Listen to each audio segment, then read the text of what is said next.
স্মৃতি cartoon house.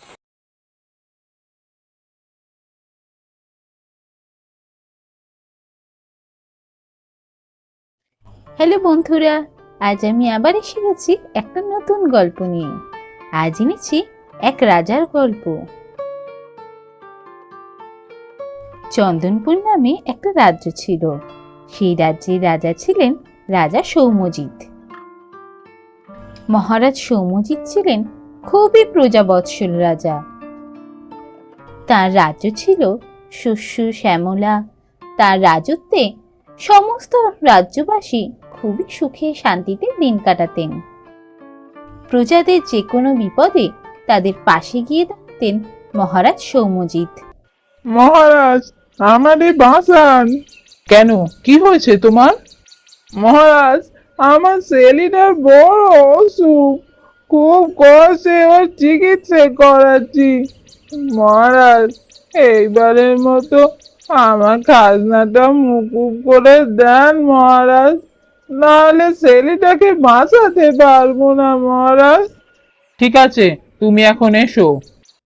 মহারাজ সৌম্যজিতের মন্ত্রী ছিল খুবই কুটিল মনের মানুষ। হয়ে গেল, এবার মহারাজের দান চক্র খোলা শুরু হয়ে যাবে। আর ভালো লাগে না, এই রাজ্যবাসী এসে মহারাজের কাছে নাকে কাটবে, আর মহারাজ একদম গলে জল হয়ে দুহাত ভরে দান করতে শুরু করবে। মন্ত্রী মশাই, আপনি খবর নিন, ও যা বলে গেল সব কি সত্যি? জিরোকা মহারাজ।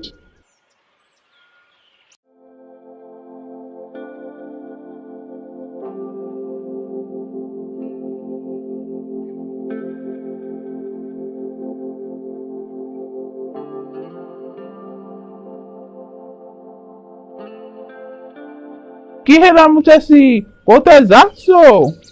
আগে ছেলেটার খুব অসুখ, ওর জন্য ওষুধ আনতে যাচ্ছি।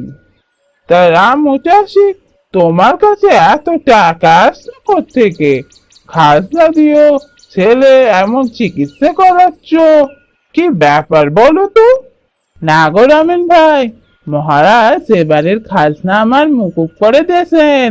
আমায় এবার খাজনা দিতে হয়নি, তাই তো ছেলেটার চিকিৎসা করাতে পারছি। আমি এখন চলি গো, চলি।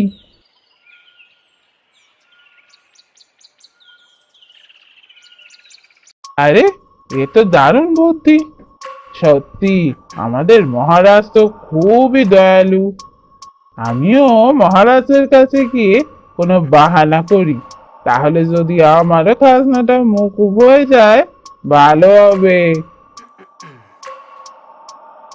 মহারাজ, আমারে বাঁচান মহারাজ, আমার মেয়েটার খুব অসুখ, এবারের মতো খাজনাটা মকুব করে দেন মহারাজ। ঠিক আছে, তুমি এখন এসো। মন্ত্রী মশাই, খবর নিন, ও যা বললো সব সত্যি? চুয়াক্কা মহারাজ।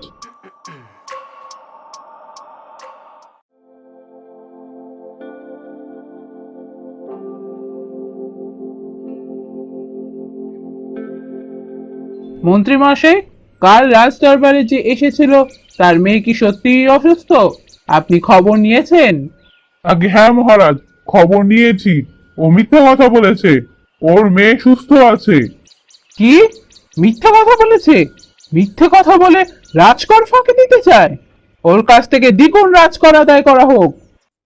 মহারাজ মিথ্যে কথা বলা একেবারেই পছন্দ করতেন না, তাই মন্ত্রী মশাইও অনিচ্ছা সত্ত্বেও সত্যি কথা বলতে বাধ্য হতেন, কারণ তিনি জানেন মিথ্যে ধরা পড়লে মহারাজের কাছে কঠোর শাস্তি পেতে হবে। এইভাবেই দিন কেটে যাচ্ছিল।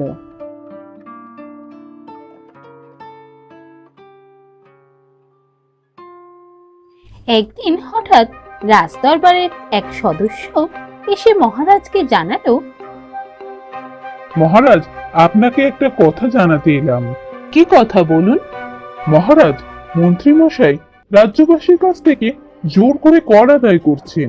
যাদের দেওয়ার ক্ষমতা নেই তাদের কাছ থেকেও সব কেড়ে নিচ্ছেন। কিন্তু যাদের কিছু দেওয়ার ক্ষমতা নেই তারা আমায় এসে জানাচ্ছে না কেন? আমার দরবার তো রাজ্যবাসীর জন্য সব সময় খোলা। মহারাজ, আপনার কাছে আসতে অনেকেই ভয় পান, আপনার কাছে এসে বলতে পারেন না, কিন্তু আপনি তো মন্ত্রী মশাইকে বলেছিলেন যাদের পক্ষে কর দেওয়া সম্ভব হয় না তাদের কাছ থেকে যেন জোর করে কর না আদায় করা হয়। কিন্তু মন্ত্রী মশাই আপনার কথা অমান্য করে গরিব মানুষদের কাছ থেকেও জোর করে কর আদায় করছেন। ঠিক আছে, আপনার কথা যদি সত্যি হয় মন্ত্রী মশাইকে এর শাস্তি পেতে হবে। আমার কথা অমান্য করার শাস্তি মন্ত্রী মশাইকে আমি দেবো।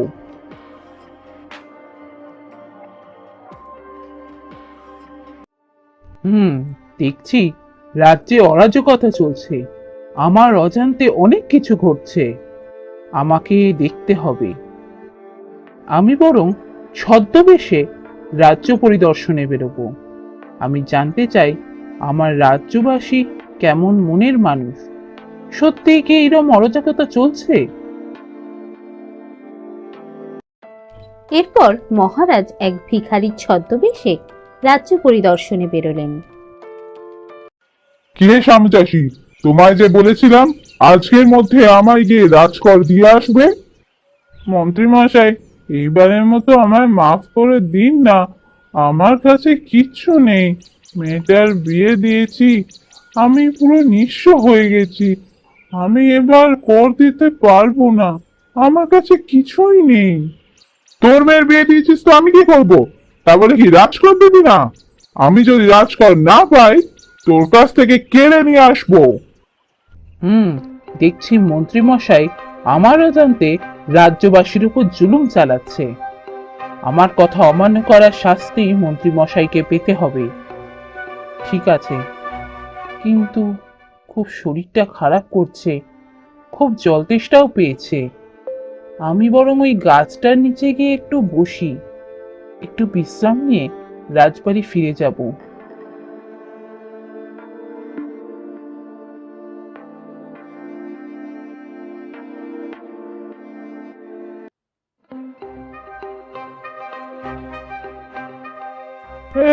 পথের ধারে দেখছি একটা ভিখারি বসে আছে, যাচ্ছি একটা শুভ কাজে, আর তার মধ্যে এমন ভিখারি দেখা ও ভালো লাগে না যেন।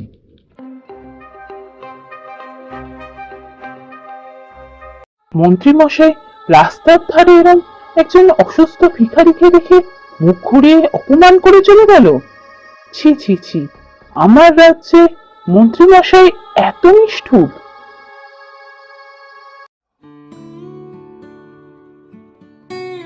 ওখানে মনে হচ্ছে একজন ভিখারি বসে আছেন, দেখে মনে হচ্ছে খুব অসুস্থ। যাই তো একবার গিয়ে কথা বলি।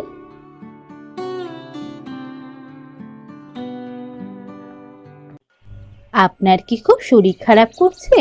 আপনি এইভাবে গাছের তলায় বসে আছেন? আমার খুব জল তেষ্টা পেয়েছে।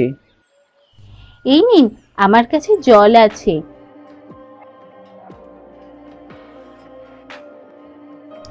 আপনি কিছু খাবেন? আপনাকে দেখে তো মনে হচ্ছে আপনার খুবই খিদে পেয়েছে। আমার কাছে খাবার আছে।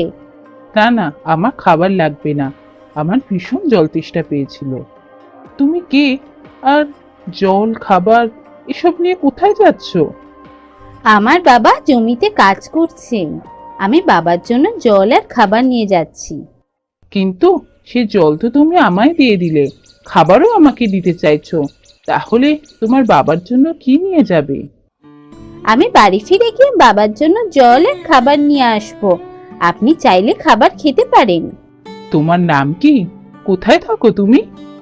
আমি সোনালি, বড় রাস্তার ধারে ওই যে শিব মন্দির আছে ওর পাশেই আমার বাড়ি। বাহ, সোনালীকে দেখতেও যেমন সুন্দর, মনও তেমন, একদম সোনার মতো মন। আমার রাজ্যের মহারানী তো এমনই হওয়া উচিত, যার মনে দয়া মায়া থাকবে। আমি একে বিয়ে করব। আমি রাজবাড়ি ফিরে যাই।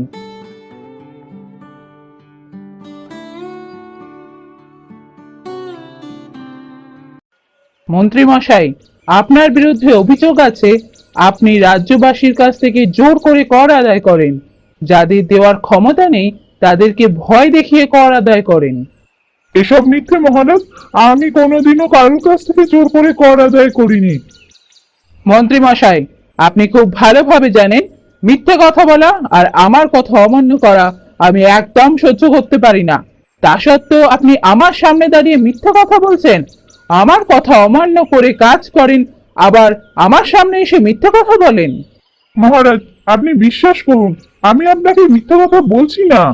আমি নিজে দেখেছি আপনি গরিব মানুষের কাছ থেকে জোর করে কর আদায় করছেন।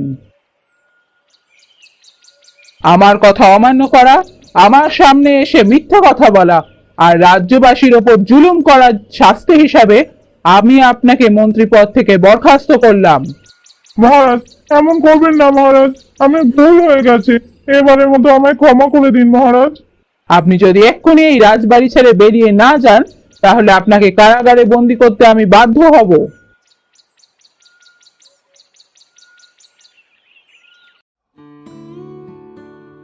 এরপর মহারাজ সৌম্যজিৎ সোনালীর বাড়ি গিয়ে সোনালীকে বিয়ের প্রস্তাব দেন।